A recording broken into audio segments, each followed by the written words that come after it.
Okay. Good evening, everyone. Thank you for joining the Governmental Relations Committee meeting. First things first, for this evening's meeting, Board President Trustee Maris has a conflict, so she's not available to attend. That said, Trustee David Warner is graciously attending in her place, so he will be here, as well as Dr. Dragic is here. She may need to step away for a few moments to take a call, and then she'll rejoin once that's done, but she's here. And our superintendent, Dr. Linda Iverson, is here as well. Good evening. Good evening. So let me go ahead and share the agenda. Let's see here. All right, and we should be seeing the agenda on our screen.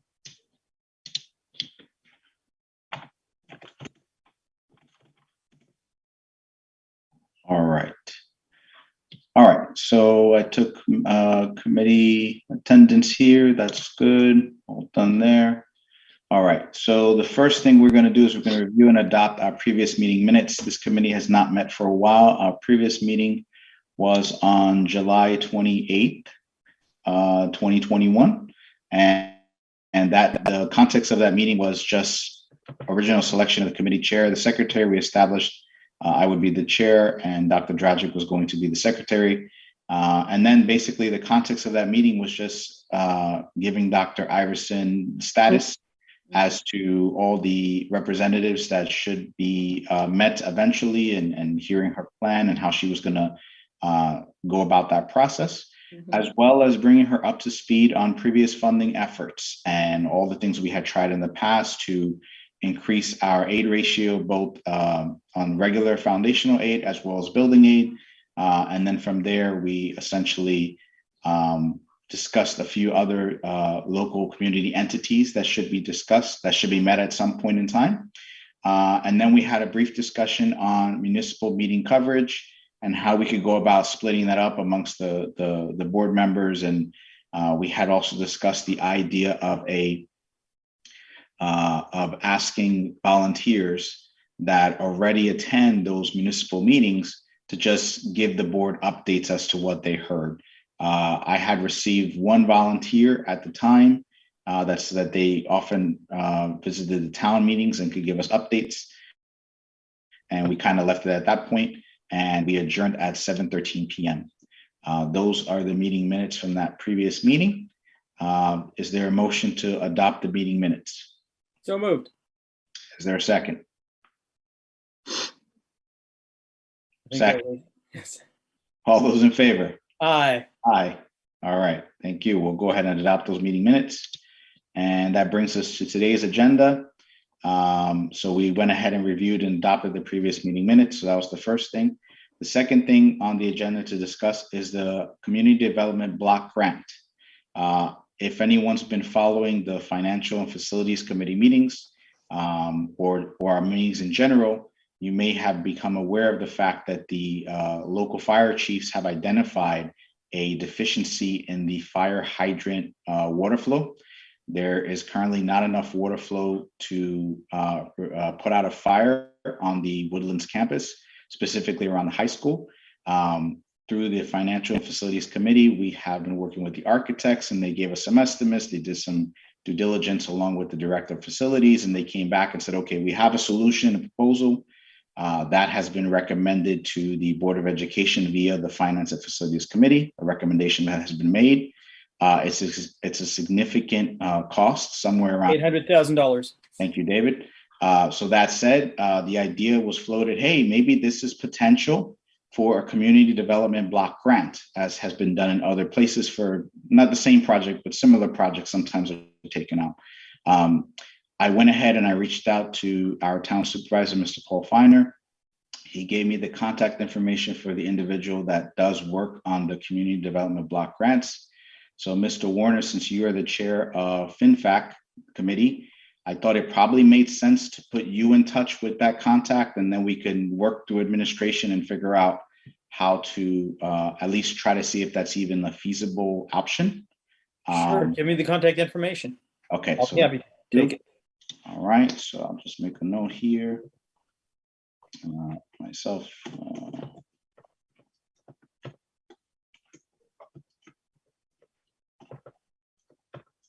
And let's see what happens, what comes out of that. Hopefully something can be done there to get some assistance financially. All right, moving on to the next item. The next item is the Elmwood development status. If you were following our board meeting last night, we raised the topic of the Elmwood development and the fact that it's been a while since GCSD has discussed it and provided an official stance. As part of last night's conversation, we were just recapping our understanding of where that project stands and the different options the town is evaluating, as well as our understanding of the tax revenue implications of those options. And we had some additional information we were seeking.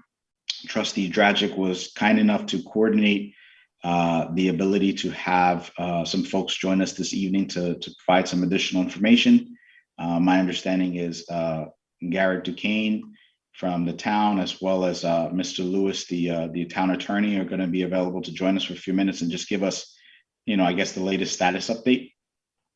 We also went ahead and sent some additional questions to our administration, Dr. Iverson, and our assistant superintendent of business, to get some feedback from them as to tax implications, and obviously they have much better information than we do. We did some preliminary guerrilla math on a piece of paper and came up with some numbers, but it doesn't mean it's right. So we wanted to have that confirmed, make sure we understood everything correctly. So I know they were supposed to join momentarily. We can either start the Q&A with Dr. Iverson, or we can just bear a few minutes, just give it a few seconds and see if the town folks join us. Is there a preference? I would say that that if Dr. Iverson has some information to share, she could go ahead and share it. Yes, so we did spend some time on this, yesterday and today. If you stop sharing, Trustee Pineda, we did talk to the town assessor and our tax attorney and James Karras from our engineering firm. We spent a lot of time with them and just kind of had them walk us through the concerns and questions you sent. So we prepared them in just a Word document. If I can pull it up, there are about 7, 8 questions. That we were able to get some understanding of and to present. So I can, yes, if I can pull that up, we can start with that. Sure. Dr. Iverson, I just noticed that Mr. Sheehan and Mr. Duquesne are in the waiting room. Oh, so go on. Okay. Should I go ahead and admit them and we'll just start with them first and then? Yes, I would say so. Probably their time is very limited. Okay, let me go ahead and do that. I'm admitting them.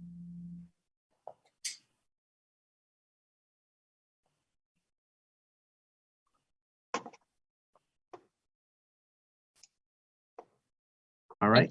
Mr. Duquesne, could you give me that email again? planning@greenberg. ny.com. No hyphens or anything like that, just continuous. Okay. Okay, great. And just the process-wise, we're in what's known as the final environmental impact statement, FEIS process. That written record, as I noted, April 8th will close. Following the close of that date, in the written record, the town board will have prepared what's known as a finding statement. And what that finding statement does is identify the direction that the project will head. It will identify mitigations in a variety of disciplines, traffic, open space, and so on and so forth. And it really will set the course for the rest of the development, which will then follow up with our planning board for site plan, planning board, and other approvals. So what I'd like to do is share screen and show a few graphics. What I have on the screen now is a map of the town and unincorporated in color. And I'm happy to zoom in a moment here, but you see the geography of the Greenberg School District, and that's in this blue color. And as you know, interestingly, the school district goes into multiple jurisdictions, the village of Elmsford here in gray.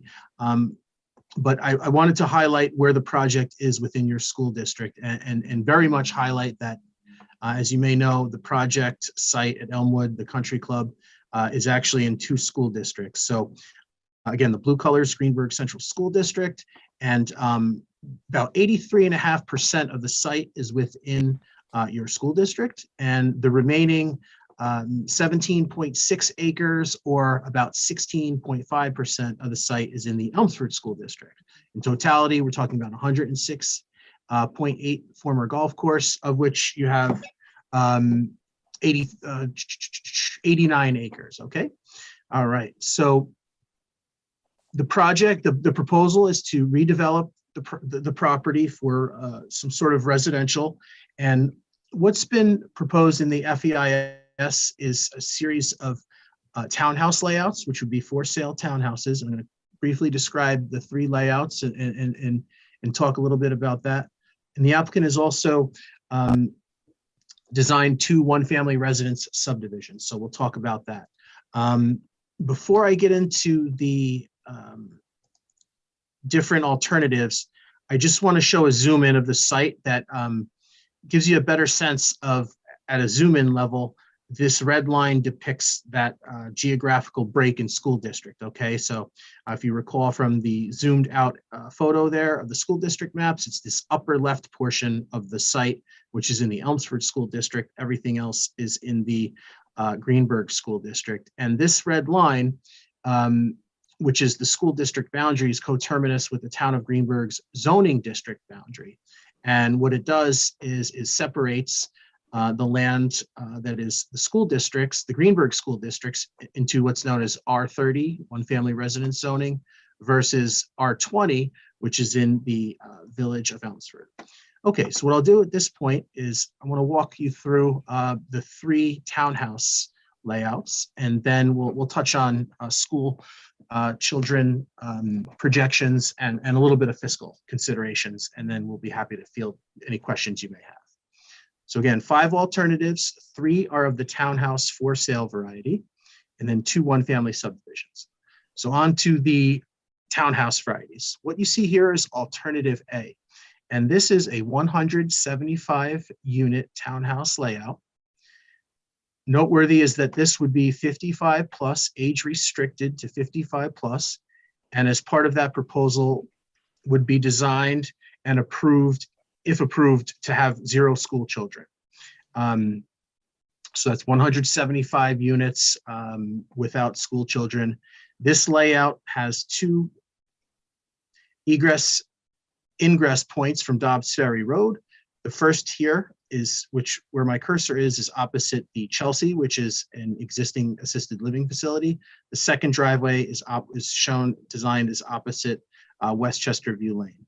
And in this instance, the applicant would be providing, as required by our zoning ordinance, recreational land, and as such would be providing 14.2 acres of recreational land. Okay, next we have what's known as alternative G, very similar in form to what I just showed you in terms of unit count, also for sale, also including the 14.2 acres of recreation land, also with the exact same ingress egress. The difference between this alternative, or what distinguishes this alternative, is that this would be all ages. So there absolutely would be projected school children for your school district. I failed to mention in alternative A that in the 55 plus, the 175, these units would be proposed as condominium style tax structure, condominium style buildings. And what that would mean is, yes, the tax structure would be 60% valuation, as are all condos in New York State. And then for this one, what the applicant has proposed is that these would be identified as attached. They would be identified as attached one-family residences and taxed in a fee simple structure similar to one-family residence. So this would be the one based on a 100% valuation. So what I'd like to do now is go to alternative I. And what distinguishes alternative I, once you understand that it also has the similar recreation land and the similar ingress egress points on Dobbs Ferry Road, is with this alternative, there's a reduction in the number of units. Previously, we talked about the two alternatives with the 175. This shows 159 units. Again, for sale townhouses. This would also be identified as attached one-family residences and taxed as such with the 100% valuation. And also noteworthy for this one would be the inclusion of 15 units of for sale affordable housing. So the 15 of these 159 units would be for sale to residents that would not exceed income qualifying threshold. Okay. Also, I have a question. yes, please. So if it's fee simple, if they sell the unit, does that restriction continue to apply to it? If one of those 15 units, I Yes. assume there's a ceiling based on whatever the Westchester County median income is. So that forever after that property is limited in that way? Yeah, so the 15 affordable units absolutely would always be subject to a sale price that is a function of area median income. And that would be 80% area median income, and depending on the household size. So the best way to describe it is the projection right now when we worked with Westchester County is that these townhomes that are deemed affordable would be at a for sale price point of roughly $265,000. And that is a function of a price that includes utilities, taxes, HOA fees, and is set such that the future resident would not pay more than 33% of their income on those costs. Now, if that affordable unit is sold 2 years from now, 10 years from now, or any other duration, the unit sale price would be a function of the area median income at that time. Yes, it would be deed restricted, and yes, it would be in perpetuity. Yeah, and I just wanted to add, David, that's a little different than some of the apartments in New York City that are subject to Mitchell-Lama, for example, of one statute, whereas the sale is restricted for a certain period of time. That time expires and people actually get a windfall because they've stayed long enough. Mhm. That is not this concept. Okay. One other thing that's noteworthy when we think Also, about, if I could add, is that the town of Greenberg has consistently required that instead of 30 years and then flipping over, or 50 years and then flipping over, we do 99 years. When we say in perpetuity, we mean 99 years because you're not allowed to say in perpetuity. But for our purposes and everybody on this meeting, 99 years is perpetuity. So that's the most we can do, and that's what we do. thank you for that clarification. The one other aspect that is noteworthy with respect to affordability, different from rental units, which require an annual certification of income. And let's just say your income goes above the threshold set, you would no longer qualify for that unit in subsequent years. However, with the for sale structure, if your income goes over the threshold, there's no requirement that you sell. But when you do sell, everything that I had indicated applies To the buyer. Got it. to the, yes. And for the seller with regard to not making the profit beyond which the sale price would be dictated by the county. Okay, all right, so now I'd like to focus on the one family residence designed proposals. And the first is alternative B. And this is a 119 unit proposal of detached one family residences. And I actually apologize. I don't have the unit number. I'd have to manually count them. Those which are in the Greenberg School District, we can get you that number. But I do have the projected school children from here, so I'll touch on that in a moment. But everything I had indicated with respect to the ingress egress points from Dobbs Ferry Road are similar, with the exception of, as you can see in this alternative, there is no recreation land that would be a part of the proposal, and thus you see the additional curb cut providing access to these homes over here. Okay. The second, Garrett, I just had a quick question about that because from what I remember from a year ago, they wanted to do some kind of a donation of that land to the town. So I'm just curious, I mean, is this more advantageous to the town in general to actually have that piece built out as well, as opposed to having it donated as sort of parkland? Or so what was proposed here was an assumption that there would be a recreation fee paid in lieu of the recreation component. So there's a multiplier, it's $8,640 times the 119 units, which would then conceivably go into a fund for the town of Greenburgh to use to enhance or purchase parkland elsewhere. So that was a design that assumed a fee in lieu. Without getting into whether that's advantageous versus others, let me just follow with the second alternative. If you still have questions, by all means, I'll be happy to answer them. So this single family version, to your point, does include a recreation component, and it's 8.6 acres. And this version of single family subdivision is 113 units. So a reduction in density from what you just saw from the 119. And yes, this would have 8.6 acres of recreation. And in this instance, there would be no fee paid for recreation in lieu because of the recreation would be donated.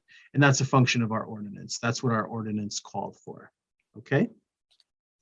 I do think it's fair to say that the town board is not looking for a fee in lieu of parkland, since this abuts a park.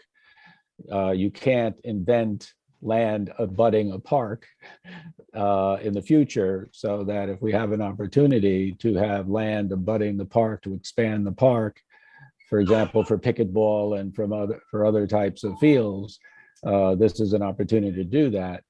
However, we don't want the dog tail wagging the dog.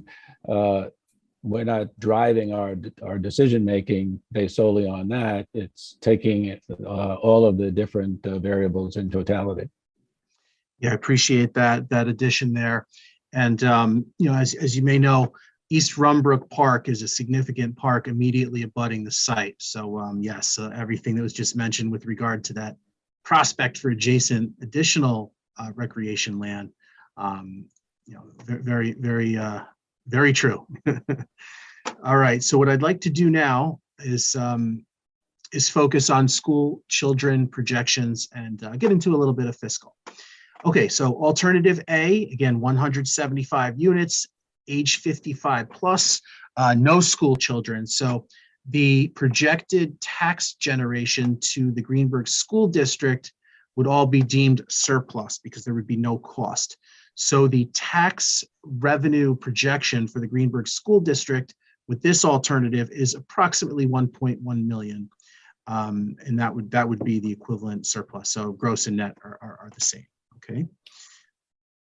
Before we moved on to that, so 55 plus by itself does not mean no school children.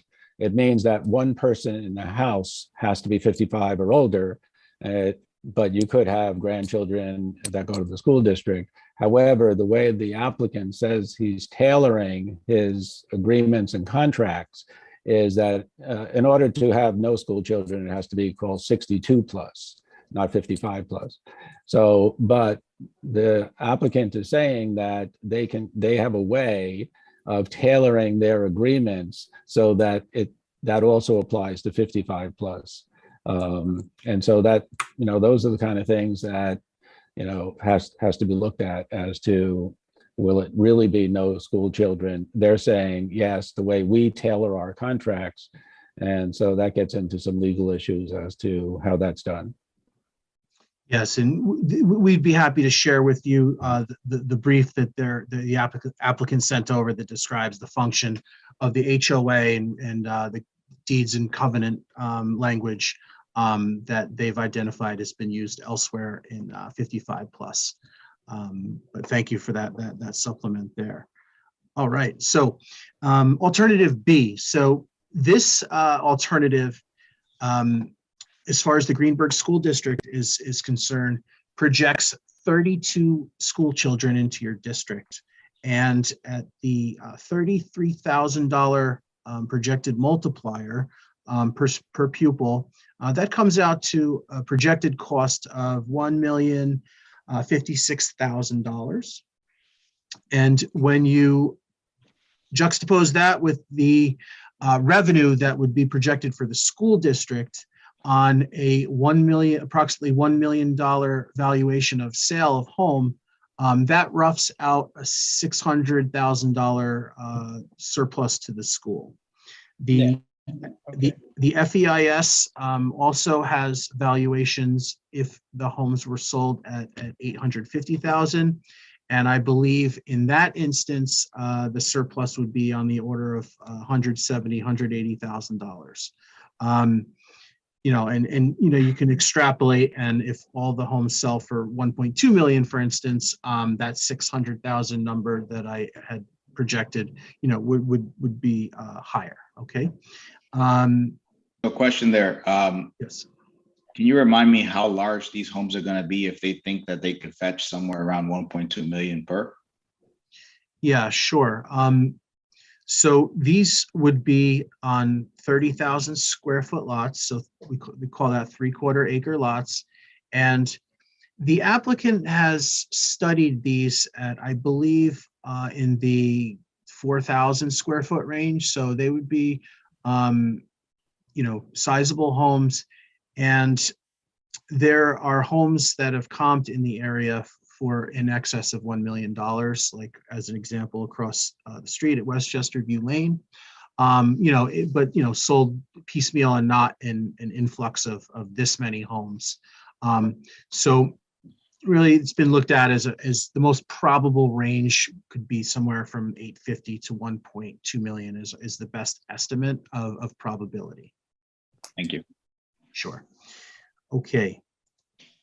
With regard to alternative G, and again, this is the 175 all-age townhouse for sale. There would be 28 school children projected, and at the 33,000 multiplier would assign approximately $924,000 of cost for those children. And factoring in the revenue to be generated to the school as a taxing district, there's projected to be approximately $690,000 surplus. And I should note that when we are talking about student multipliers, that number is derived from multipliers for non-age restricted housing types and obtained from the American Community Survey from 2013 to 2017. 5-year estimate, public use microdata sample, and that's specific to Westchester County.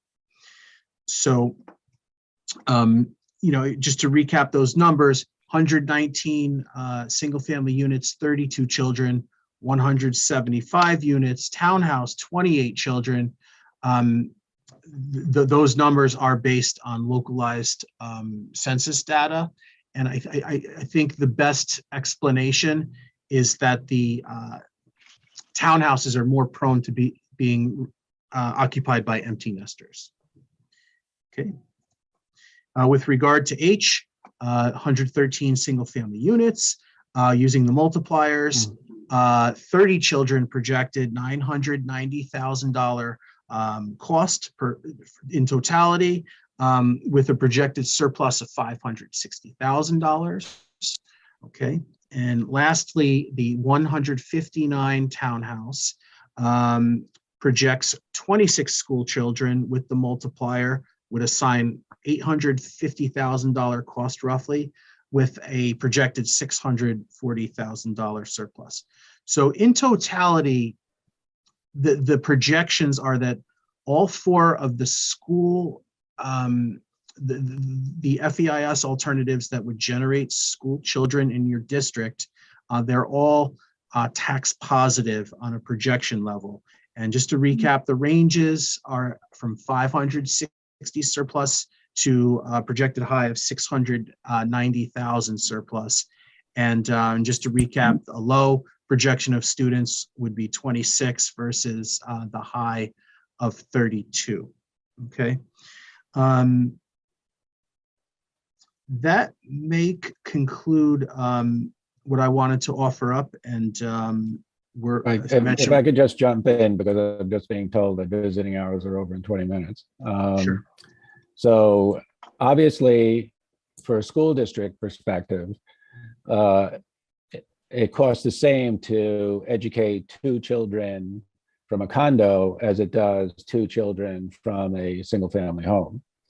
And so we currently have legislation that prevents a fee simple single family home from being converted to a condo, because that's what was actually happening. People were realizing if we just, form a homeowners association and convert to condos, we can save 40% off of our taxes by only paying 60% of the taxes. That 60 number is plus or minus a little bit, right?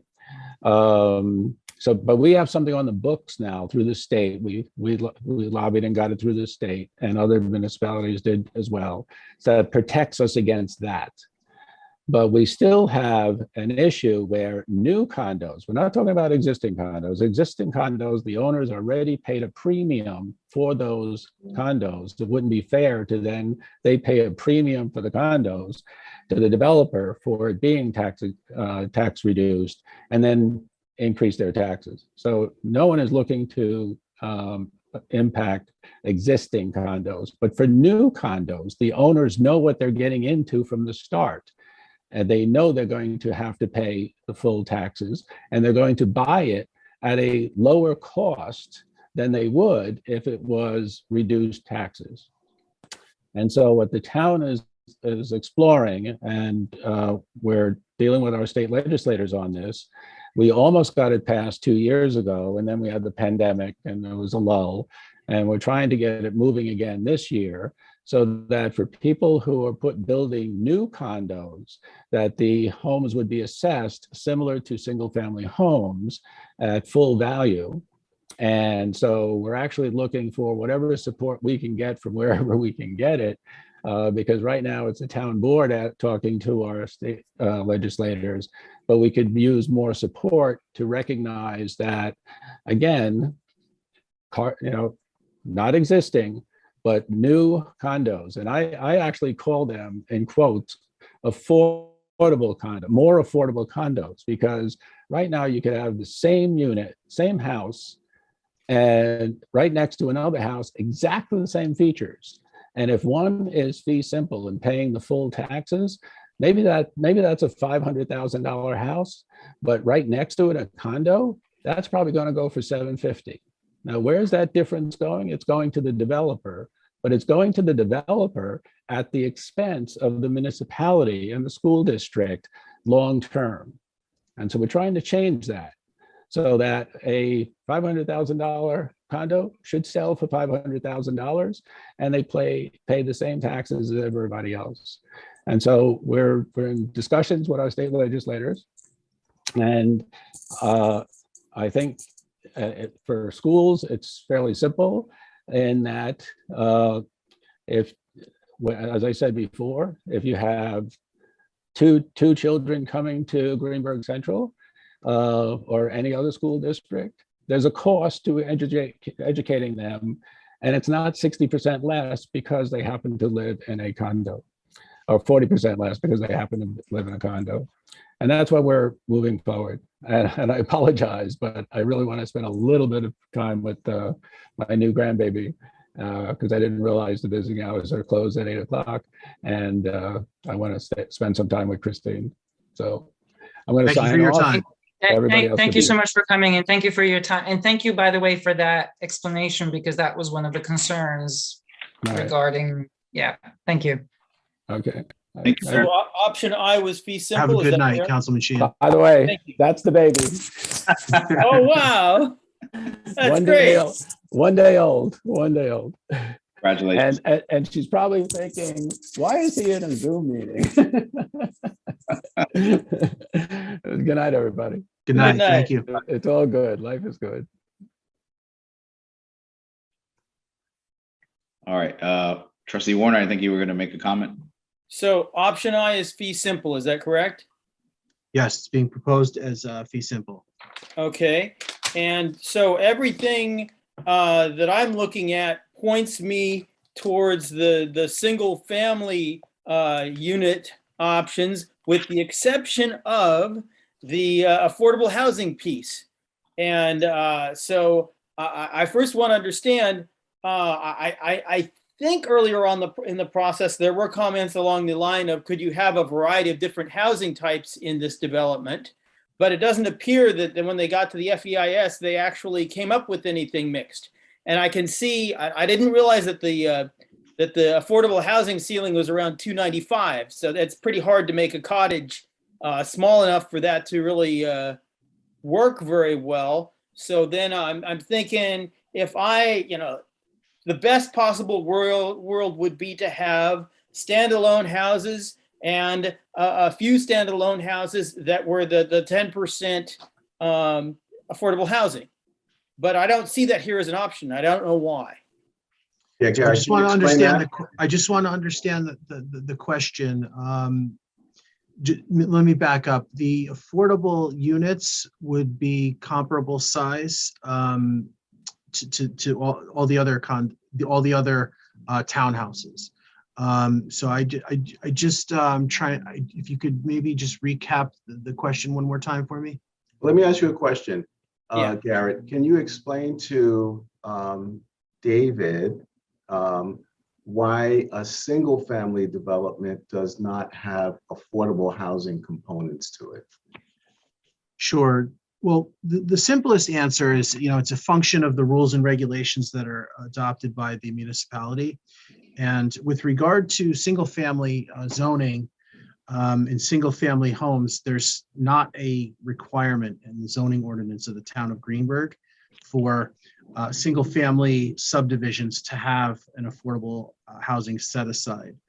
There is a requirement of 10% of the units to be set aside for all multifamily developments and multifamily zones in the Central Avenue Impact District.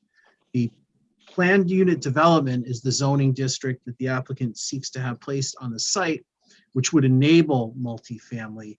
And while the planned unit development actually at present does not have that 10% requirement on our code, it is noted in our comprehensive plan as an action that the town board should affirmatively take and add that 10% set aside.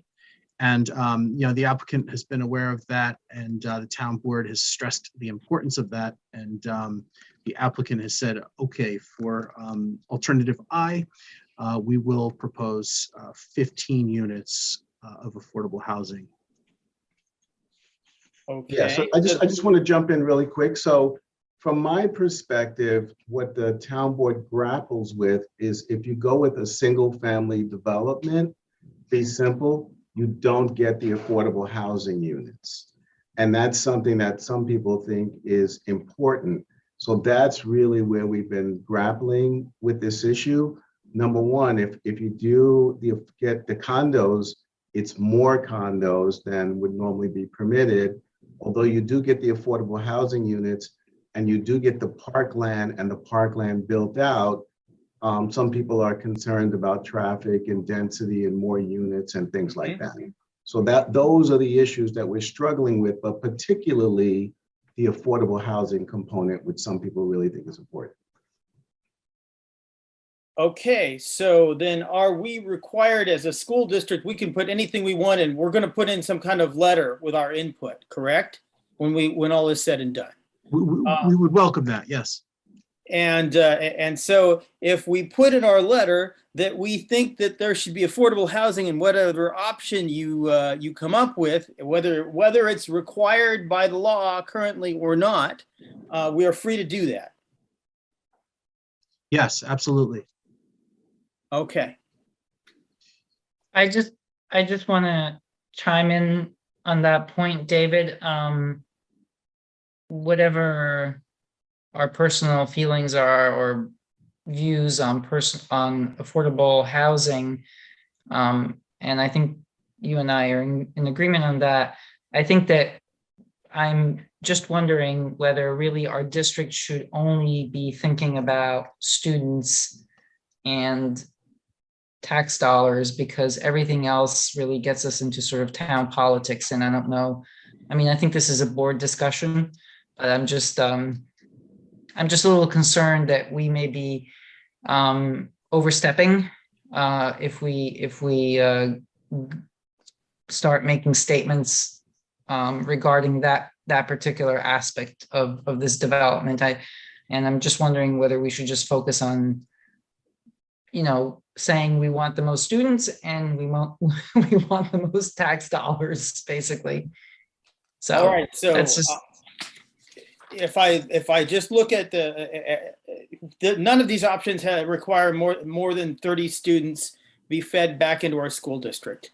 The stuff I've seen in the projections that they did show an enrollment that neglects ECP. We actually have, more students than they say, but the actual enrollment trends I think are fairly accurate. So we can easily absorb 30 students. Every option here, we end up with a net positive on the revenue.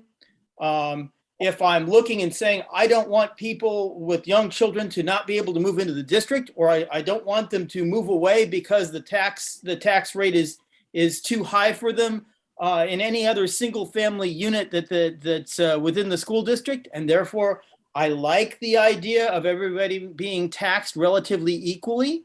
So then that moves me over towards the whole single family unit idea.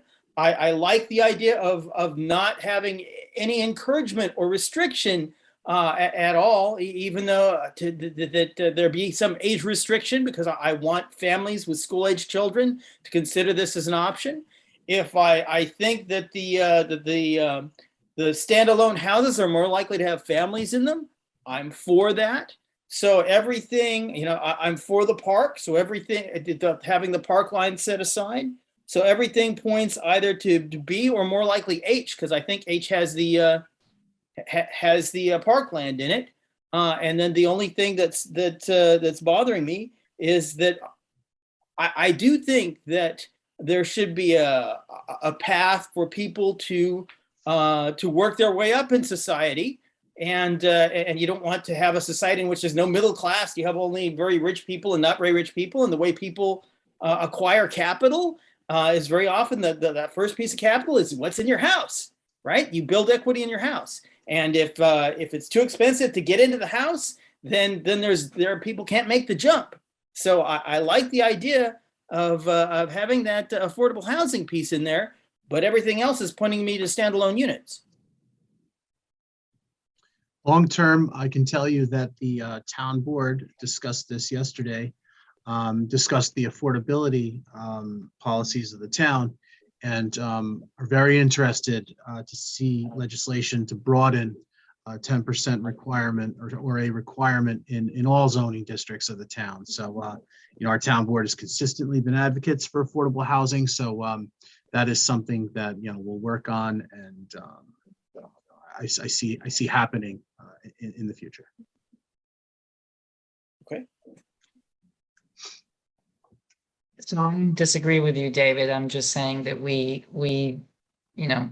We'll hash out amongst ourselves what ends we'll up hash it, together or right. doesn't. Exactly. Right. Right. If you have any and I other would just add questions, by saying that, in the past where the town has gotten into trouble, sometimes is when there are, let's say, emails to the supervisor, which in the context of litigation are always, foilable, and people can get that. So, for example, early on, someone said, I think the developer is making too much money with 175 units. I don't think he should have that many units because he's making too much money. So that's really not a permissible consideration, but people sometimes say those things. And when there's litigation, the plaintiff latches on to those types of comments before a court. So I would just say, be careful about those types of comments, which really aren't relevant to the application. That's what I fear, comes up from time to time. So something to think about. There Particularly was from a school letter district. from the Elmsford superintendent to this feeding into this process? Were there, did that seem like a non-risky letter? Yeah, that's a non-risky letter. I mean, the Elmsford School District had mentioned at one point that we want school children, you know, as many as we can get. Or someone said, hey, listen, people who don't have children tend not to vote for school budgets. That's factual. I mean, I don't have a problem with that, but I'm just saying some of the other concepts like, you know, people who live in apartments always rent out to other people, and we don't want this to become like the Bronx, for example. Those are the types of comments that I discourage. Okay. Well, I'm not writing the letter. I'm just a guest on this committee, so I don't want to monopolize everybody's time. What do other people think? Just a clarifying question. So I took notes, so thank you for that entire information. It's very helpful. Going back to option A, the condominium 55 plus, based on what Mr. Sheehan said before he had to drop off, does that mean that that one would be taxed at 60% of market value or in our current law? Yes, the applicant has not voluntarily offered to assign these as attached one-family residences. And I think that's a function of, with the 55 plus, you're essentially have you're segmenting your market. So I think the applicant had concerns that if there were 100% valuation, they had concerns that these would be viable for 55 plus, but less concerns when you don't segment the market by age. Okay, and then my other question is going back to option, I believe it was G. You said the net tax revenue you had at approximately 500,000 for that one for the school district. G projects 175 units, projects 28 school children, projected 690,000 surplus. Okay, all right. On a $1 million valuation. Okay.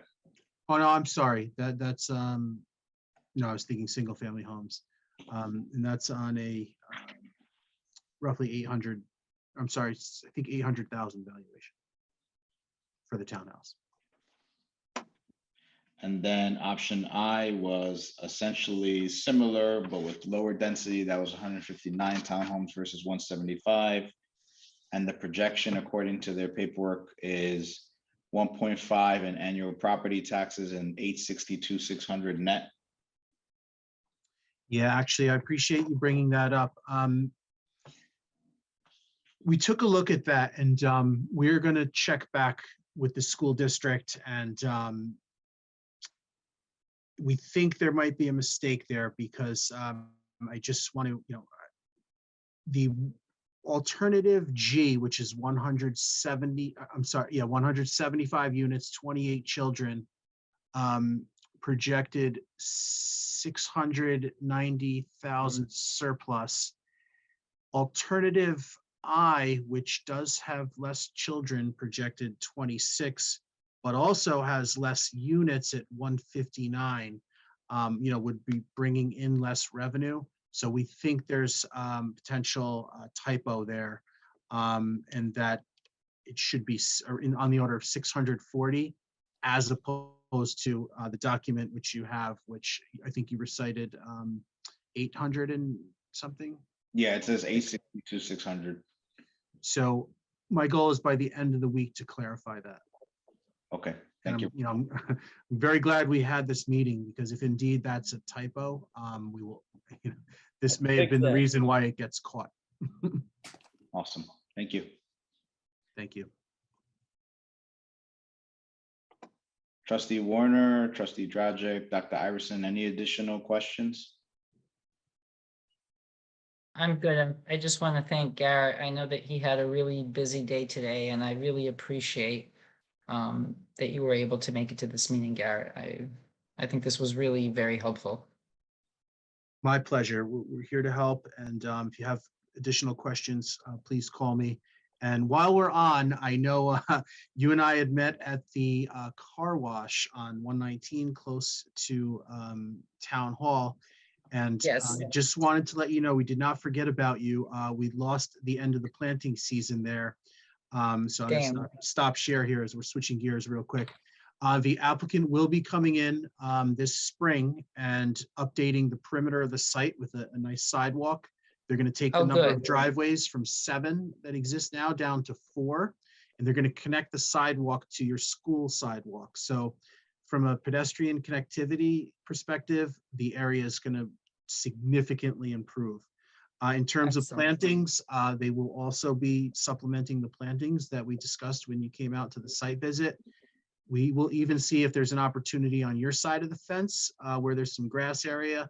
If we can, dot a few plantings there and you'll allow us, I think the developer will be happy to do that. And Absolutely. I just want to let you know, we didn't forget about that meeting. It's just Great. the due course of things sometimes. Yeah, takes a while sometimes, but thank you so much. That's actually great news. Good, good. Thank you. You're welcome. All right. Thank you very much both for your time. Thank you. We will follow up with any additional questions as needed. And again, thanks for all the information. It was very helpful. Have a great night. Thanks for You having too. us. Yeah, You're thank you welcome. for showing up, Tim. Thank you so much, Tim, as You're well. welcome. Yeah. Bye-bye. Thanks, Tim. Take Bye, care. guys. Bye-bye. Okay, that was very informative. All right, Dr. Iverson, do you want to go ahead and share what you have, and then we can make heads or tails, please? You're muted, Dr. Iverson. I just realized that I'm going to be speaking to number 2 on the agenda. Again, the Elmwood Development response. There's some research we did today. And so if you make me host, I'll try to share the document I put together that kind of address the questions specific questions we had as a district that many of he answered here. But, we did today talk to the town assessor and our tax attorney and James Karras from the engineering firm to get, to kind of get some of these answers, specific answers that we were as a district looking for. So I just created a 1-page document that I can just walk us through if you would. Beautiful. I went ahead and made you co-host already, Dr. Iverson. Oh, okay. So Ivy There's is a share screen button at the bottom. It's green. right. She sent me those directions. She does everything for me. What do we do without Ivy, right? So she told me to go to the share, yes. And then I should be able to share my document. So my document is in my email. So let me make sure I have that pulled up. It's an attachment in my email. So I'm going to open that. There it is. So now go here. Yeah, that's my document. I'll go here, hit the share. Share screen. If you share screen, you'll be able to click on that which you want to share. Yeah, You have here it is. choices. There it is. Let's see if it comes up. I clicked on it, then it hit share. There it is. See that? We see it. Yes. I did Right, it. good for you. There Awesome. we go. So we spent some time today on the phone and talking and just kind of, to try to get some of the answers that we as a district, were concerned about. And so we put them in the form of questions and answers. So just kind of really walking through it. We had a concern in number 1 about the wording seems to imply that the next net taxes annually for the district figure is the projected tax revenue to the district. And so we wanted to know what that is, was that assumption correct? And so per the engineer firm we talked to today on the project, this is the response. The district would receive the gross taxes and the net taxes. And then down to number 6, I broke that down for you further. So that was where we were with that. Then how are townhomes taxed differently and single homes versus single family homes? And so we were in 2/3 of the rate of a single family home. So again, from our town assessor, the answer was it depends more on the ownership than the style of the home, how the assessment methodology is mandated from New York State. So that was the response to that one. Can we confirm that the district will receive annual tax revenue from this project as opposed to a pilot? Because that was a real concern of ours. And the town assessor said to me that at this time, right there, I'm reading, don't want to read for you, but we do not have enough information. They really couldn't answer it, is what he said. That was just a good question, and said right now we just can't answer that. So then we went through the options we know we all have. Each option has a section that describes the assumed assessed value, which we know, and a low and high watermark. So my question, the question was, can we tell whether the projected students that we all know now per option and the net tax revenue is being based off that low or high watermark figure? So the engineers said that right there, the information is not really low or high. The data is from, and you can see how old that is, and the assessed values have changed, which we know. So the engineering company survey is considered sort of conservative, he said. So does the estimate provided seem realistic to you? And the attorney said, it looks like the projected school taxes are low.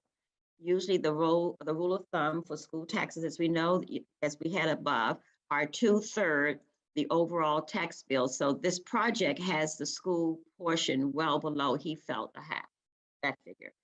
So that was, and then going down further, there are gross taxes and net taxes annually being quoted specifically for the district, which we know. He just walked us through, which is the difference between the two. So we got that for you. So the engineer explained that the gross for us, that the gross taxes are based on the assessed value of the property, and gross taxes, they gave us that figure, are $1,223,235, and the net taxes are the surplus or the net benefit that each district receives. So then he broke it down like this, and so this was the example. So the estimated cost per child per year, that is $33,753. The projected child amount for our district is, we know, about 32 kids, times that $1,080,096. The gross taxes is there. And so what he did there was subtract the two. And so the surplus that we, or the net taxes, is that value right there. So to number 6 and number 1, this is how that looks for the district. So the district will get this 1 million amount plus the surplus of this balance here. And remember that this is based upon, again, data. So the year is old, a year or 2 years ago. It could be different, but this, based on that formula, this is what it projects to look like. And then 7, I think that was about it. Net taxes annually means recurring taxes in perpetuity. There is no limit of year, i.e. 10 years total. So the engineer said the net taxes are annually and not limited to that time period. So we specifically want to ask that question. So I can address any of these, but these were the questions that we definitely wanted to spend some time on for this call. And, I know the discussion around options will be among the board later. We certainly would, once the board decides on that, we have April 8th in mind to draft a letter. We would like to get something in, definitely to represent Greenberg, to the developer, to show our option as well, once the board decides that. Thank you, Dr. Iverson. Looks like Trustee Warner, you had a question? Sure. The estimated cost per child, I'm trying to remember, we had, right here. Did we pass an update in the past year as to what it was for a regular education student that comes in from out of district versus a special ed student, and one was higher and one was lower? So is that closer to the special ed? No, this is close, this generic regular ed kit. Okay. Okay. I'll check that. Yes, so we'll check that. Yes, But that's a good point. if it's lower, then it's better, right? Yes, so that's even right. Regardless, we're coming out ahead. Okay. That's right. On really all the options, we come out a little ahead, but yes, this one we do. Okay.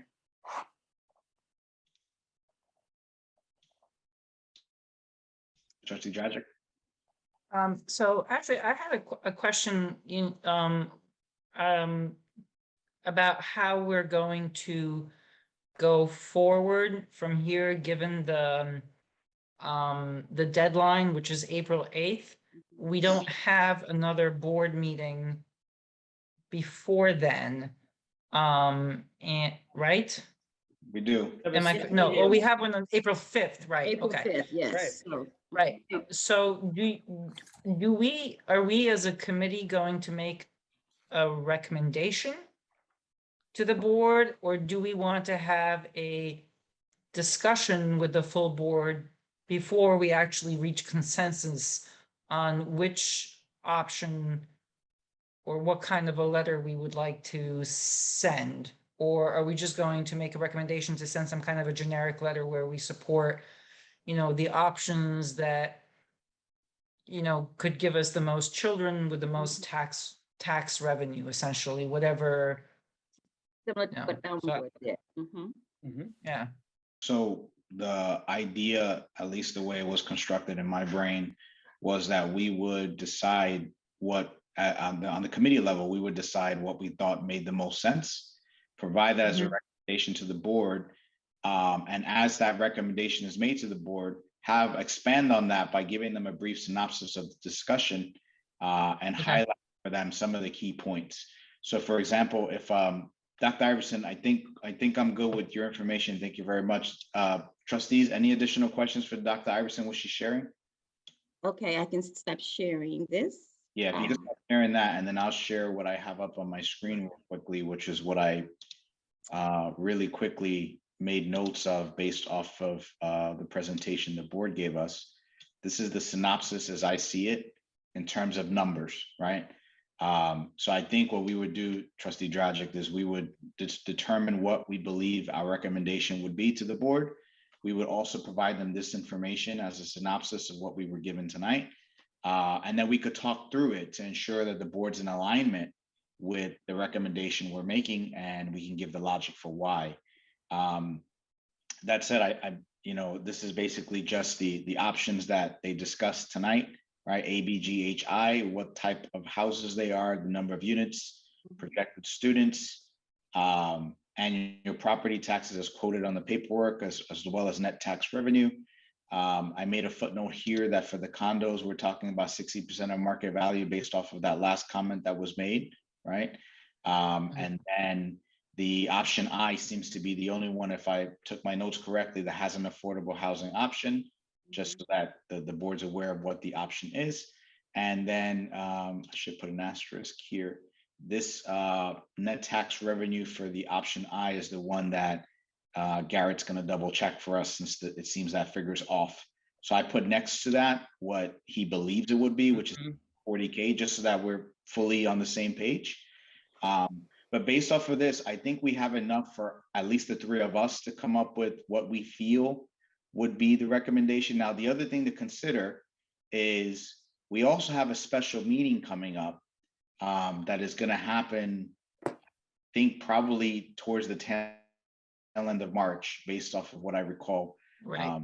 Might be so this might be an opportunity if we feel that we can't make a recommendation tonight, or if we want to think about it, or anything along those lines, or even we can even discuss it a little more at the special meeting, if we wanted to do that as well. So it's up to us really to determine the path forward. But originally my thought process was we would come up with the recommendation tonight and then provide it to the board at the next board meeting, and then have this discussion at a high level. Hey, here's the facts. Also, obviously, the board members could, the remaining board members could view the presentation that's being recorded, so they could get the full context. But that was my thought process. Okay. Ashley, I'm sorry, I'm just gonna, I don't quite understand that option H now that you put down the net tax revenue, which seems incredibly low compared to the other ones. I can't remember what the difference was here. Yeah, let me look it up. So that says H is 113 single family home subdivision zoning compliant.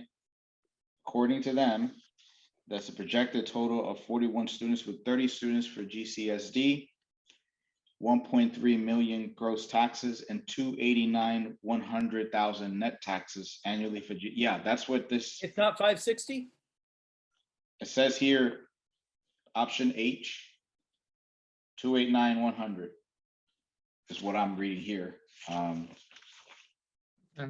That doesn't really make any sense, but okay. I thought he said 560, but I'm not, okay. Can't swear to it. Well, I mean, we can confirm with him. Right. You can confirm that.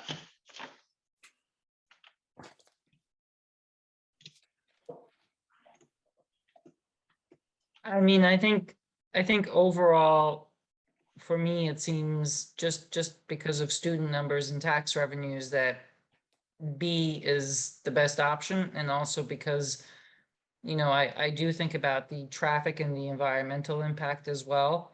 But I don't know, I don't know if you guys want to try to reach a consensus as a recommendation, but, or if we should discuss this, we should urge everyone to watch this presentation and then talk about it at the special meeting. I like Which I B think and I like H because H has the park. That too, yes, I like B and I like H, yeah. So so the things to emphasize are that we want single family homes because we're in favor of families and we can absorb the enrollment, right? We Right. welcome families to our district. We Absolutely. want the overall financial and fiscal health for all the taxpayers throughout the district to be as great as possible, right? So that this will have a positive impact on our tax base as a whole. Mm. And if you like H, then you know we like green space, we like parks. That's also Right. something Yes. that we could say. So we seem to be. Ashley, what do you think? Yeah, I like B, but I'm looking here. I think there's a typo. This is a typo here. Hold on, let me just go through this again. I like B too. Let me make sure these figures. We're worried about H having that low number. yeah, I am. I don't The understand that question number. is the low number real? Okay. Right. Let's see here. A was. Yep, that's A. B is.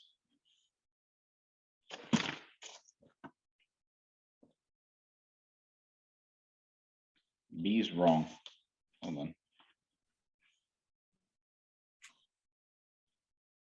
Going off of their documentation, right? Going off of their documentation, this is. And this is. And then G, according to them.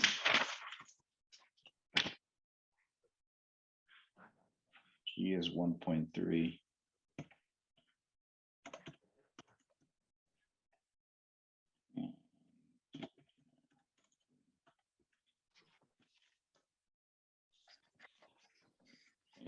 No, that was H. That was H. 1.6.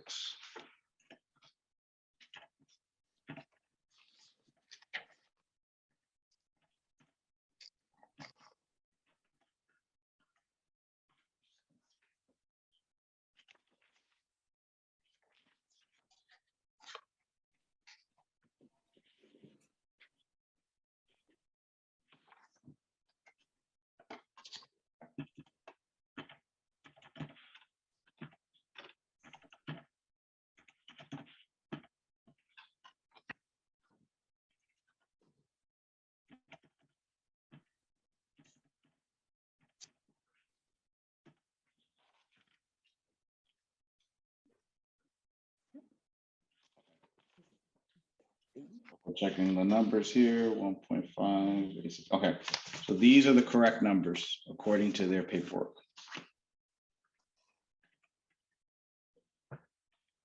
So what's interesting is the fact that H has less single family homes, but has more property taxes. And more net tax revenue. That's probably because they're accounting for the difference of the two students. And then G, which is the townhomes, because I guess it's 175 units, that's probably why those property taxes are higher. And the net tax revenue is 693, according to them. So I like B, but I'm curious about G based on taxes. The problem with G though is there's more density, right? That's 175 units versus 119. So that's a consideration. Yeah. Dr. Iverson, any thoughts?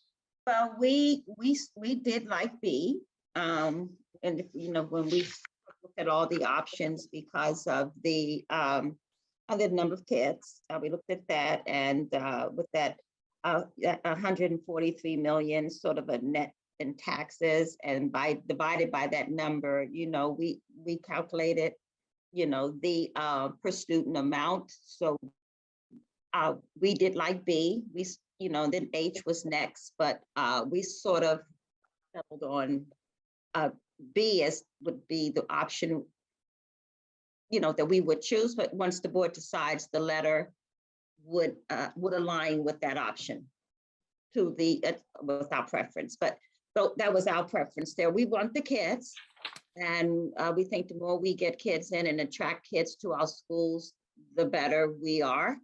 And we want more families moving in because they're attracted to our schools. So we base that based on that number being really the highest, and then the per student that, you know, that it does generate to the district. Okay, so it sounds like we're all aligned basically on option B as being our preference in this instance. Yeah. B or H. If that 289 doesn't go away, then I'll go for B. If that's actually higher, then I might push for H, but that's where I'm at. Okay, so it I sounds like, I think we could make an argument that we are, you know, sort of environmentally and traffic friendly by going with either B or H, which also gets us the most students Mhm. and tax revenue. So, yeah. yeah, and then the other thing to consider is what was said on the call, right? Which is that these are conservative estimates, and they're using data from 2018 to 2019. So these numbers could be higher in Right. terms of revenue and tax base. So yeah, I think it sounds like we're all in agreement. It's really, I guess maybe the letter, instead of saying option B, option H, since we're all saying single family anyway, maybe we would just single family is the recommendation from the district. And fee simple. And fee simple, Right. right? And that's what we would be supporting. Right. That right. That's basically Single the concept. family, fee Single simple. family. That's what we're. Mhm. And the other points are, we have no difficulty absorbing the enrollment, No. Right. right? So we welcome our students, we Welcome desire our tax students. base to be good. And if you pull up the Elmsford, Yeah, we have the letter. you have I the mean, letter. Yeah, Look at it would that. I mean, follow there's a that big pattern. ad for all their programs in there. You Right. figure out what you want to do there, but there's nothing wrong with saying, you know, go team for our district as well.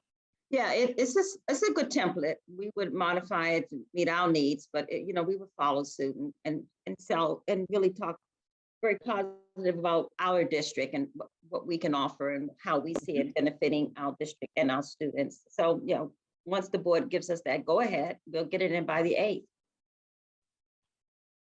Okay, Awesome. All right, so we have a recommendation. be simple. We'll go ahead and recommend that to the board. Dr. Iverson, you'll be putting the letter together? Yes, well, yes, I would be putting this together, sort of drafted a little bit of it down, waiting on the direction from the board. So we will walk that in and make sure it's stamped for the 8th. So yes, or yeah, because unless the board would like to have that come under trustee Mayor's signature, as long as we get a letter in to support what our option, we're fine. I don't really, the board, the president, maybe trustee Mayor's and we both sign it. It could be however we want it. Fine, Doesn't have to be for me. I mean, we that's just, fine. Yeah, something I think from both of us. Yeah, that sounds like a great idea. If you don't mind Mm-hmm. drafting that, Dr. Iverson, getting it all together, and then once we get A draft. approval, be signed by both of you jointly, Yeah. and then it's a consistent message. Yes, and yeah, shows the partnership and that we are in sync with this. So yes, Awesome. very good. All right. That went a lot smoother than I thought it would. All right, moving along with the agenda. That it took a little longer than I thought it would, but hey, it was It was worth important, very important stuff. So we did it. Okay. All right. So moving on, item number 4. Dr. That's me, yes. So we did do that. That first meeting, you're right, Trustee Pineda. I had one with Tom Abenati in the summer when I first got here. And then we had a subsequent one right on site when we did the walk with Sidney Jackson for mental health in the fall. He came there, and I think Trustee Warner, you and Trustee Valen were there too. And so there was not, I talked to him a couple of times about that. I've been on one of the legislative calls. I didn't make the one with Andrea Stewart Cousins, but I had a one-on-one with her about the same issues. Again, it was around that building relationship, introducing myself. So we talked, we approached the topic again. So my point is, it's been approached several times in several opportunities. And the answer has been the same around this funding. So, I mean, it's just, and you've heard it, just no movement on it yet, simply just no movement on it. And they explained why, that I'm sure most people all know on here, that there's just not much they can do because of that analysis is just not being treated fairly because of the taxes from Edgemont. We look richer than we really are. And so there's just no movement on that because of the property taxes, like I said, in Edgemont. So what I heard from both is that they looked at it every kind of way, and right now they're aware of it. But what I really heard is that you don't look as bad as you think, and it's just not. I don't think they think this formula does look fair or looks equitable because of how we look, combined with Edgemont. So, and they said, and there's no change going to be made in that formula in terms of changing that to give us the state aid that we're not getting. So, but with the new governor, I think you heard that too on one of the calls, Trustee Roger, with the new governor, that, they're still open. They're still open for the conversation. They bring it up when they can on the floor. But right now, there's no movement on that. We didn't get any, in fact, they said, we've heard, and they broke it back down like that to say, you need to know you don't look as poor as you think. And, you look healthier than you on paper. So that's why it looks so skewed. Did you hear that, Trustee Warner, when we talked to Abenati up at the mansion? When I talked to Abenanti, he told me some stories kind of on the side. And he talked about having been in one school district. I think it might have been in Elmsford, and I think he might have been in our school district or had his special ed kid in our school district, though he lived physically in Elmsford. I think we have a little corner of Elmsford in our school district. And I wasn't sure, but he kind of seemed to be indicating that he had a disagreement as to how we ran our program, and that he moved because of that, because he has a special needs child, like an adult special needs child. And so that wasn't that wasn't anything that made my heart feel good. I kind of felt like he was letting me know he's not doing me any special favors because we didn't do what he thought should have happened with his child. So that gave me pause. I've never heard that come out of his mouth before. I had been worried about Stewart Cousins possibly being, unhappy about the change in superintendents. But I haven't heard anything like that from that side. But you have had more contact on that end, and whether this had anything to do with any change in tune or whether it's the environment. So that's inconclusive for me. That's why I was hoping, other people can go and take their shot at it and see if they make any more progress than I was able to make. I know, Tanya, you made some attempt at talking to people. What did you get? You're muted. You're muted.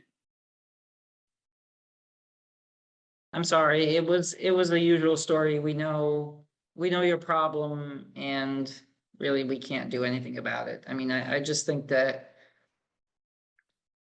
I've almost given up at this point, thinking that they're ever really going to readjust any of that. We're sort of on our own. So Yeah. So Yeah. so Lisa did recently say something to me about I'm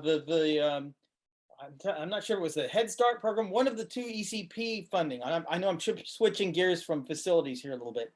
One of the ECP funding sources, the new overseers were saying, yes, you can increase the number of students that you support through this program, which I've not heard before. In the past, it's always been, this is the number of students, it's flat, it remains unchanged year after year after year. I heard something a little different, but that was from Lisa. So it was secondhand. Did you hear anything? We have a new the Be Above contract now with for ECP, and I've heard Lisa say there's some more room for more students, but hear it and really paying attention to it, I can't say I did.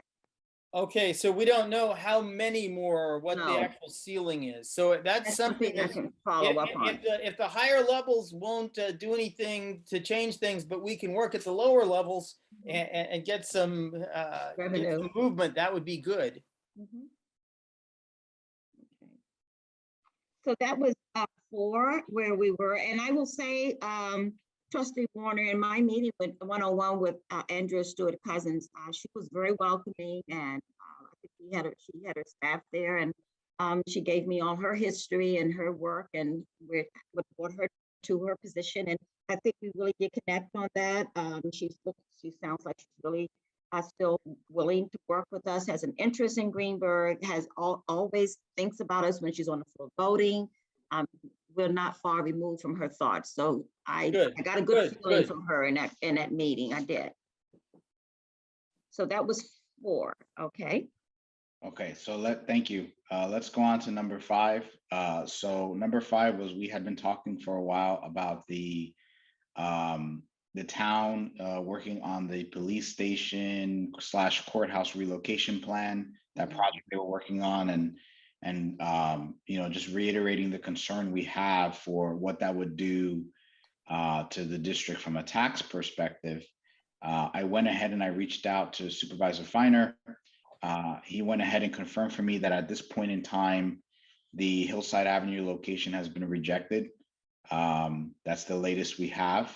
Partially it's because of the impact it would have on the school district, but there's other things as well. And the town continues looking at other locations, and hopefully they're going to give an update to the community in a month. So for now, I think that issue's okay. And we'll hear further, I guess, from the town in about a month or so with what additional locations they are looking at. And just a reminder for everyone, the concern here was the tax base for the property they were looking at was significant. I think it was like $300,000 a year or something like that. And we were concerned that we would lose that tax revenue. As we were just discussing, we know that we can use every dollar we can get with our buildings in the state that they're in and everything else going on. So there was a concern there. I'm happy to hear that that location is no longer in the running, at least for now. So that's the update there. Number 6. So Dr. Iverson, you already covered this. You covered the meeting with Senator Stewart Cousins. You mentioned your conversations with Assemblymember Abenanti as well. I met, may I tell you, interjected, I have met with Paul Feiner. He was part of my tour as well, and he's been very instrumental in helping communicate some of the messages that I get out with his Facebook or his distribution group where he includes a broader base of community people. So I can call him and say, can you get this out? And he's very helpful and very supportive to us in that vein. So that went very well. Thank you for that update. How about the town board? Have you had an opportunity to meet them yet, or is that still in progress? That's still in progress. Okay, perfect. Thank you. And then that brings us to item number 7, which we kind of touched upon a little bit already in the conversation, which was the past funding attempts and new attempts. It sounds like they're both of our closest contacts are telling us that there's nothing really they can do there at the moment. The one thing I'm curious in the conversations had with Tom Abenanti, has the bill that he had sponsored, that he was sponsoring through the Legislative House in 2015 and 2016, has that come up? Because that was something that he was pushing to try to change the way the way the ratio is, not the ratio necessarily, but the way that we have our calculations with Edgemont included. That was something he was pushing in 2015, 2016 on our behalf. It just unfortunately didn't make it all the way. I'm curious if that was ever a conversation topic or if it was just in general, the aid itself, and it didn't get that far.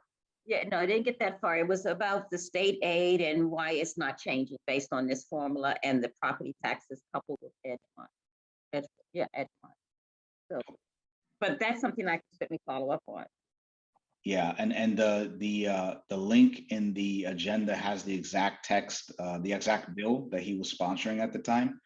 So if we want to at least try that conversation as well, and maybe something can happen there, maybe not.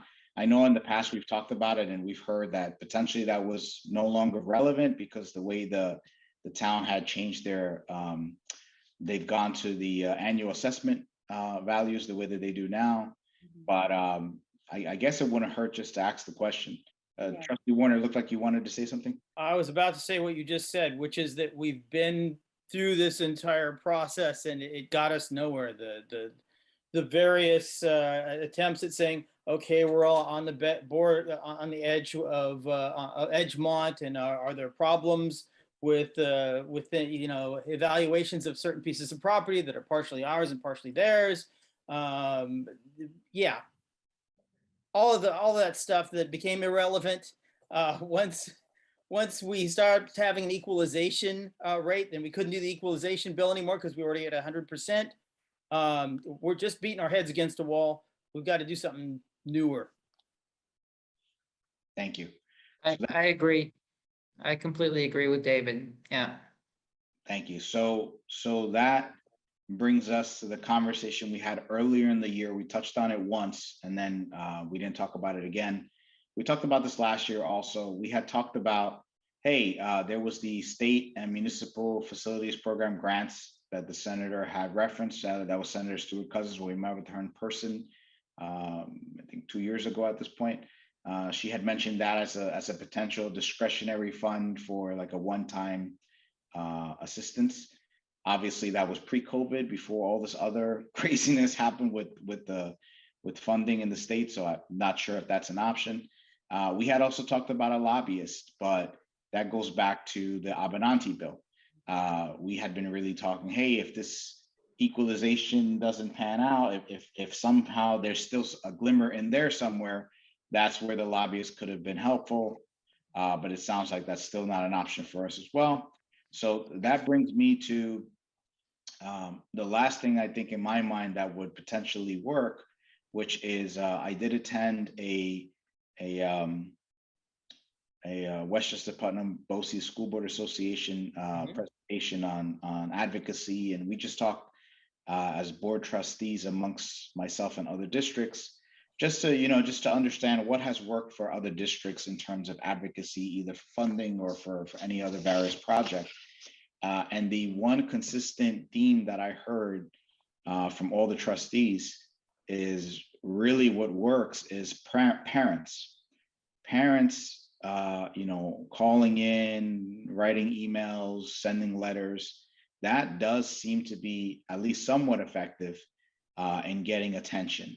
A reference I can give you, I won't mention the school district, but they just got approval for some EV buses. They got some significant funding for EV buses, installation of the equipment that goes there, as well as I think they're going to purchase one EV bus. And that was done largely in part through a lot of parent advocacy. And one thing that was interesting from that meeting that never dawned on me, so I'm glad I attended it, is one of these school districts has a advocacy page on their website. And what they have set up there is the ability for you to, they have all the information for the local government as well as state contacts. And they have some form that you could fill out and put whatever it is you're trying to advocate for, and essentially hit the button, and then it just boom, shoots it all out. I think that would be very helpful if we wanted to restart this conversation and try to get some parents helping the conversation along. I think that would make it much easier for them, right? If we can give them that forum, that tool to make it easier. I thought that was a great idea. It is. And maybe that's something we could take advantage of. Dr. Iverson, if you want, I can go back. I do like that idea. Very creative. Yeah, very creative. If you want, I can go back in my notes and try to see if I can identify which district it was, so we have a sample. I would like that. Okay, so I will go back and try to see if I can find it. If I can't find it, then I'll sync up with Trustee Thomas, because we both ended up in the same little breakout room. So it was we had a nice conversation. So maybe he has it if I don't have it. But yeah, that was definitely something helpful. But I think it sounds like you know, to everyone's point, we've kind of beat this a few times. It's a dead horse already, but the problem is, unfortunately, the funding is still an issue for us. So I guess we just have to keep beating that dead horse and try to find another way. It's like a Rubik's Cube. So Ashley, I'm sorry, I'm just wondering, you know, rather than going after this bill, which really seems to be pretty dead, if really we shouldn't be pushing for some discretionary funding instead, because at that meeting, I guess it was now 2.5 years ago with Andrew Stewart Cousins, she did sort of, I don't want to say promise, that's a strong word, but she did indicate that there may be some discretionary funding for us. So maybe that is something that, you know, might be easier to sort of get her to cough up. I mean, even if it was, I think at that time, at that meeting, she mentioned a sum of around $1 million. I mean, okay, it's not, we need a lot more, but at the same time, think of all that we could do, you know, to fix our buildings with that. So maybe that is something to pursue more actively with her. Yeah, thank you, Trustee Dragic. That's number 4 that we were talking about. That's the state and municipal facilities program. That's the same. Yes. Yeah. Yep. So that's definitely Right. something, to your point, we could maybe make that our focus for now. Right. Maybe what we should do is, Trustee Dragic, to your point, is maybe we can set up that advocacy page on the site and have the parents help support us in that effort. Exactly. Yes. To secure some of that, at least temporary funding, right, to help somewhat. Right. Yes. Use that as step 1. Right. I like that. And that we could definitely, you know, we could get really creative with that, even, you know, send pictures of, you know, things that really need, that we desperately need to fix and that kind of stuff, so that, you know, every little bit helps. But I think that, you know, changing those 10% is just not going to happen for us, sadly. For now, I'm still holding on to hope. It's a long shot. I'm still holding on. Yeah, it is a long shot. All right. So it sounds like we have an agreement. Let's. Yes, we do. And I can follow up on this webpage. What I do like about it, why you don't get a lot of advocacy sometimes, because people just sometimes don't want to sit and write the letter. If we can have a template of some sort that's connected to all the, if you can get that link that connects to all of the various areas where we can advocate, where parents who want to advocate for whatever can do it through this one vehicle, I think we get a little more bang for our buck. And I like your idea about pictures. I meet with the communications team every Monday, and this is our conversations around what more can we do. And with the website right now, we're beginning to look at some possibilities I will bring to the board around how we want to really look to just continue to strengthen our website to be it's very attractive, I think it is, but fixed, you know, be current, remain current, someone who's laser focused on it. So I'll have something soon to share with you about that. And this could be something that can be part of that work. So this is timely, at least in knowing about it. And we've created a lot of other templates or buttons or links, what do they call it, on the bar where, because we have one for the strategic plan now. I had one for my 100-day plan, where if you click on it, you can go in and get all this, get the forms you need. So we can easily create that, Trustee Pineda, where it's just a link where it's parent advocacy is on that bar, and then make that where the form or template could be where parents can go. So it's not that difficult is what I think I'm saying. Perfect. Thank you. That's very helpful. Yeah, so we'll do that. I'll try to find the name, and then we'll have that as a template that we can. Yes, that'd be great. Awesome. All right. So that takes us to number 5, which we actually already covered already. That was the restarting the funding conversations. We covered that already. But I will say we have received our CARES Act, our ARP, and our CRESA funding. Oh, Yes. So excellent. yeah, I just wanted to make a note on that. Number 5.3, you have the funding. We have received it. It has come in.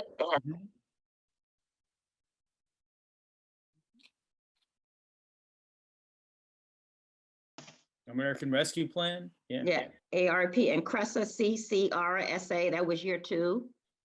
CARES, then was CRESA, then ARP. You said CCRSA, ARP. Yes. Okay. Mhm. Perfect. Beautiful. That's great. That Mhm. all helps. Every dollar helps. Yes. All right. And then Dr. Iverson, the community entities to meet, we had put that there just as a placeholder for you to have as part of your plan as you get to make your rounds. And I will tell you, I met with all of them. I met with representatives of all of these. Child Care Council of Westchester, no, but churches of worship haven't been in them, but I had one with the religious leaders. So that was all part of my tour. I did do that. And that was around me introducing myself, building relationships, talking about the vision for the district, what we know, how we see ourselves partnering with them, and hearing more about their relationship and things they've done with the district. So I'm aware of where I can tap in for their support. All of them were very, very, very willing, very excited, and attended. I had very good meetings with them. So that all has been completed, and I can call them around the hydrant concern we had on the campus. It was as easy as picking up the phone, calling the fire chief. He called me back, and because we were right around homecoming when we discovered this problem. So I think what I will say to the board is I think I have a fairly good relationship with them, that they know how to find me. I have their numbers, and I've established that relationship. That is excellent news. Thank you, Dr. Iverson. That's awesome. Okay. And we should note that completion. Okay. Well, you will. I will.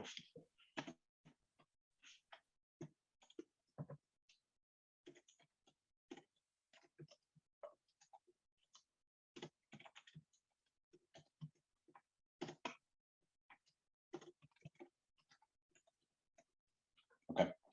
And then the last section we had was the municipal meeting coverage, and this is going back to what we were talking about in the previous meeting. We had come to the realization that, hey, there's so many meetings going on in our community, both at the town level. There's the planning board meetings, the Westchester County Board of Legislators, the fire departments, the Greenberg Library, and we had also brought up as a point of interest neighboring school boards. Was there any interest there?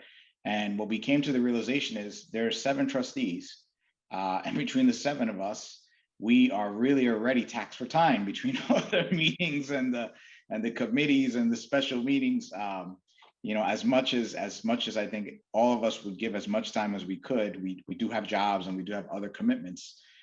So that said, we had discussed, hey, maybe it would be a good idea to request volunteers that already attend some of these meetings that could come back to the board, or even just send us an email with a synopsis of what's the latest going on, because we realized that we just don't have the time to be able to attend all these meetings. As output of that, I did receive one community member that had volunteered to send us a summary. I think that one was for the town board meetings. I think that individual attends the town board meetings and was willing to send us a summary. But we didn't finalize that idea because one of the concerns that came up, and it was a valid concern, we got some feedback after that meeting, was that how do we ensure that someone attending these meetings, basically to gather information and summarize, doesn't become interpreted as someone sitting there speaking on behalf of the board or on behalf of the district. And the concern was that's a little bit of a fine line. How do you address that? So that's where we kind of left it off during the last meeting. Any thoughts?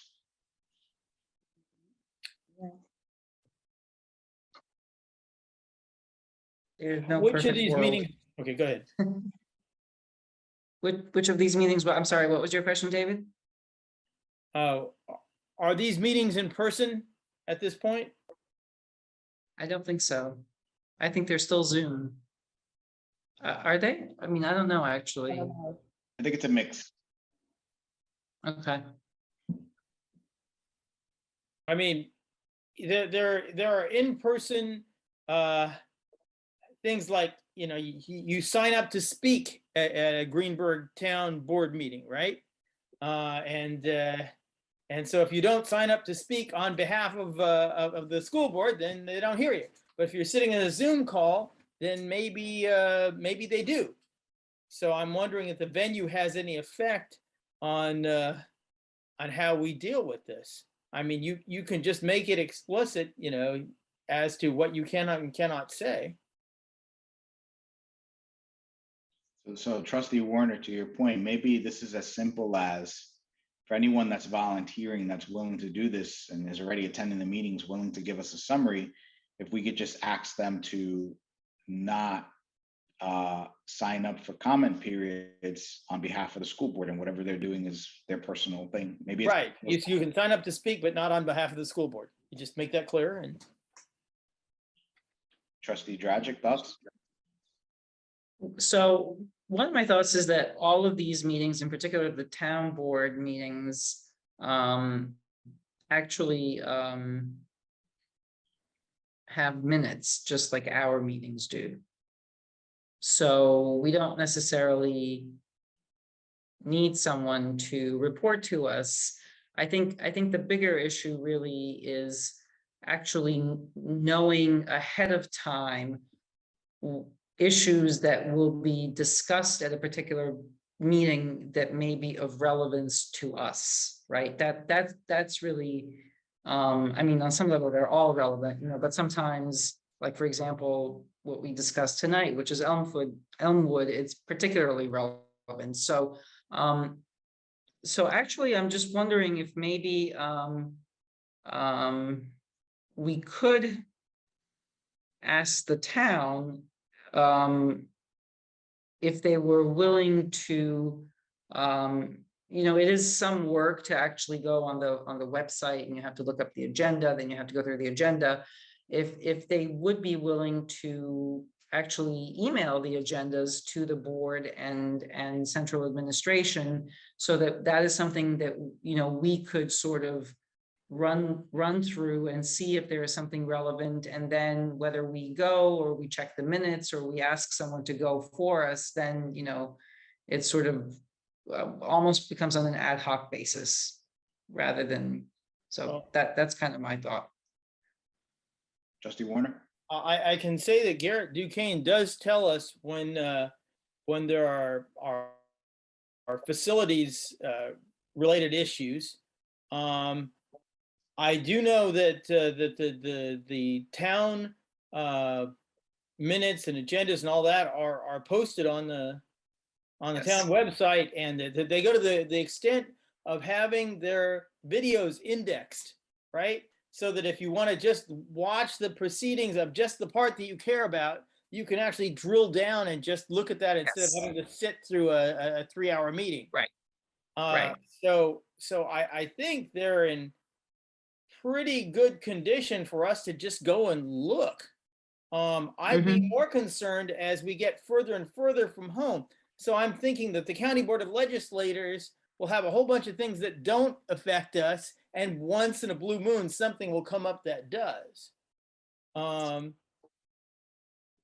Yeah. So I don't know if you have a different procedure for them than you would for. Yeah, I don't know. What about you know, as we're having the conversation, something occurred to me. To both of your point, right? The meetings these days pretty much are posted online. The minutes are there, the agendas are there. Maybe this is just as simple as, maybe we're overcomplicating this. Maybe this is a simple task that someone could go in, hit these websites, download them, and just throw them in the packet. And then, you know, between the 7 of us looking through our packet, hopefully one of us will spot something. Maybe it's as simple as that. The other thing to keep in mind is most of the issues that these organizations address, they're not started, discussed, and finished usually in one meeting. It's usually several meetings, just like ours, right? There's the process it has to follow. So maybe this is a simple request, and we're just overthinking this. Maybe it's just as simple as someone goes in and grabs this data from the sites, throws them in our packet, and if we miss it on one packet, I'm sure it'll come up again on another one. We'll find it on the other packet. Maybe that's the approach that it makes more sense. And I have the perfect person, Joya. I had a feeling you were going to mention Joya. Don't want Joy to get bored. Okay. And she can work with along with Ivy and Ivy, because I'm sure Ivy can help her and work along with her and how to go about doing that. And I think we can manage that. If you can let me look into that, and by the next meeting, be able to have a report for you. But that's very doable. I think that's something we can possibly do. And then just include it in the Friday packet. Yeah. Mm-hmm. Perfect. And also, I just want to say, I mean, the list under number 7 is pretty exhaustive. I mean, I don't know if we, So I don't know if it's really necessary to look at the meetings and the minutes of the fire department and neighboring school boards. I mean, that's a lot. Maybe, I mean, the library, we do have a collaboration with them, but Somebody comes to the CEC meetings. right. So maybe we could just do town board, planning board, zoning board, though. I agree with David that, you know, the Westchester County Board, you know, every now and then there might be something that would, you know, be really important to us, even though most of the time there isn't. So maybe we could shorten that list a little bit, and then it's Maybe really for right now, like you said, Trustee George, let's try the 3 and see if that's okay with the board, the town board, planning, and the board of legislators. Right now, I'm meeting with the library, not a board, but the people who work there, because we're beginning to partner around some of our summer programming. And so information, but that is not the board. But I think if we can start with 3 or 4 of them, and then as needed, add more. right. Gonna agree to that. I'm fine with that. Let me just change the color of that so I can clean this up later. All right, so we're gonna focus on the town board, planning board, zoning board, and Westchester County Board of Legislators. And I'll meet with Joya and Ivy tomorrow and explain what we're trying to do and get them sort of starting to figure out how to do it. And they are very good at that, and they'll find a way to have it. So are you expecting something this Friday or just moving forward? So I know my time frame. I I like, think this Friday is pretty tight. Yeah, next week. Try next week. Okay. I think thank next you. week. Okay, is that fair? Okay, thank you. I like information, but I don't like driving people crazy. So yes. Right. All right.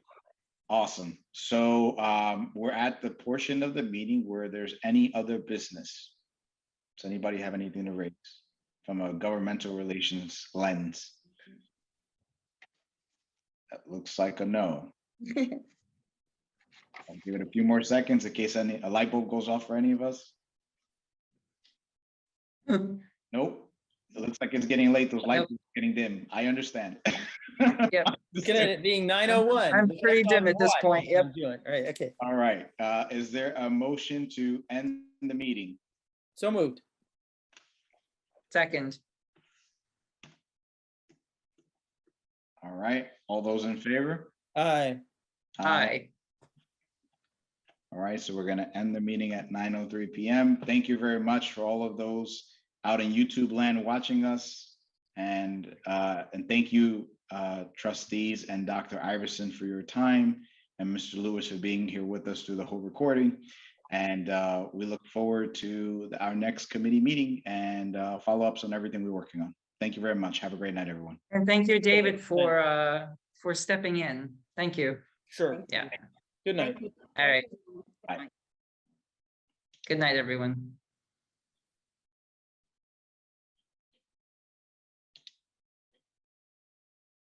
Recording stopped.